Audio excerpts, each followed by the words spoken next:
대입 면접 수험생을 위한 강좌입니다. 반말 주의하세요.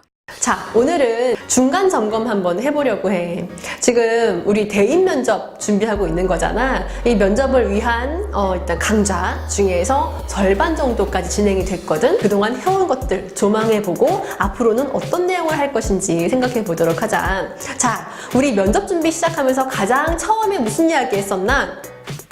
면접이라고 하는 거 시험이야. 시험이기 때문에 준비 없이 그냥 뭐 하늘의 뜻에 맡기려고요? 이렇게 시험 보러 가면 안 된다는 거. 시험이기 때문에 준비한 사람과 그렇지 않은 사람 차이가 나는데 열심히 준비하는 친구들 막 경쟁을 해야 되는 건데 우리 준비 없이 그냥 한번 가보자. 이거 되겠어? 그렇지 않거든. 실제로 평가표라는 것이 정교하게 준비되어 있는 시험이다. 반드시 준비해서 가자라는 이야기를 시작해서 비전이 필요하다는 이야기 했었어. 질문으로 한번 생각해보자. 면접 합격생들의 공통점이 뭐였다고? 말빨 철판 아니라고. 비전이라고. 자신만의 공고한 구체적인 비전이 있는 게 그들만의 공통점이었다고.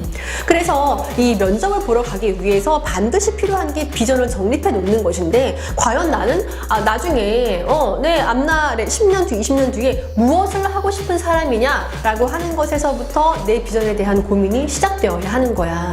이 비전이 잘 만들어져 있어야지 면접을 보러 갈 수 있는 이제 기본적인 준비가 되었다고 할 수 있는 거거든. 그래서 앞에 비전 만드는 방법에 대해서 이야기를 이제 몇 번 했었다. 그 다음에 바로 이야기하는 것은 뭐였을까? 태도였어. 자, 면접관들한테 물어봤단 말이야. 진짜 싫은 응시생은 누구예요? 누가 제일 싫어요? 물어봤더니 그분들이 공통적으로 하시는 말씀이 뭐였다고? 태도 안 좋은 애요 였다고. 태도 불량한 사람을 면접관은 제일 싫어한다는 거야. 역으로 생각해보자면 면접관에게 호감을 주기 위해서는 어떤 게 필요하다? 바른 태도가 반드시 먼저 갖춰져야 한다. 그래서 우리는 태도 만들기에 대해서 쭉 이야기를 한번 해봤었다. 자기에게 필요한 태도. 나는 좀 얼굴이 화가 난 거라서, 나는 좀 이렇게 눈빛이 힘이 안 들어가 있어서 라고 한다면 자신에게 맞춘 어떤 솔루션을 생각을 해본 다음에 그것을 지켜가기 위해서 노력을 해야 되겠지. 그 다음에 이야기해봤던 것은 이제 뭐였나? 말하기에 대한 거였어. 아나운서 같이 말하는 거, 이런 거 중요한 거 아니라고. 그래서 면접 말하기의 제1원칙, 제1목표는 뭐라고? 정확한 전달이라고. 그래서 이 정확한 나의 의견을 전달하기 위해서 필요한 것들에 대해서 이야기를 간단하게 한번 해봤다라고 하는 거. 자, 그것이 지금까지의 이야기였어. 강의 전반부의 내용이야. 그렇다면 그 후반부의 이야기는 도대체 뭐냐? 이 전반부는 면접에 필요한 형식이라고 봐주면 될 것 같아. 형식이라고. 그러니까는 틀은 지금 마련이 돼 있는 거야. 면접에 필요한 태도 있다며. 바른 태도. 그럼 바른 태도 딱 갖추었어. 그러면 그 다음에 그 태도로 뭘 이야기할 거야? 큰 목소리 중요하다고 했잖아. 크게 이야기할 준비 됐어. 그런데 크게 무엇을 이야기할 거야? 그 무엇을과 관련한 것이 이 강의 후반부의 내용이 되겠다.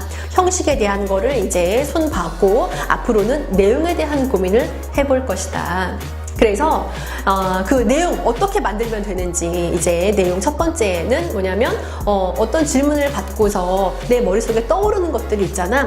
파편들이지. 그런 파편들을 어떻게 뱉어내면 되는 건지에 대한 어떤 기본적인 원리들을 살펴보고 그 다음에는 이제 면접의 유형과 관련해서 구체적인 질문에 대한 답변을 고민해 볼 건데 첫 번째 이야기해 볼 것은 인성 면접에서 잘 나오는 질문과 답변들. 예를 들어서 그 다음에 이제 문제 해결 면접에서 잘 나오는 질문과 답변들. 인성 면접에서 문제 해결 면접에서 고득점 하기 위한 내용은 어때야 하는가라고 하는 것을 고민을 해볼 것인가. 그 다음에 마지막에 가서 토론에 대한 이야기도, 집단 토론에 대한 이야기도 한번 해볼 거야. 자, 이렇게 우리 강의의 흐름을 중간 정도에서 한번 조망해 보았다.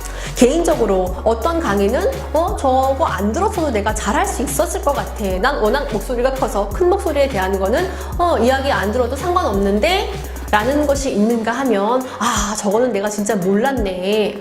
내가 저걸 알았어도 잘 안 될 것 같아. 라고 하는 부분도 있을 거야. 둘을 구분을 해서 내가 잘 안 되는 것 같은 부분, 자신 없는 부분, 실수할 것만 같은 부분은 다시 강의를 2번, 3번 보면서 그런 실수를 하지 않도록, 그런 쪽에서 감점을 당하지 않도록 스스로에 대한 준비를 좀 이렇게 완성도 있게 해 나갔으면 좋겠어.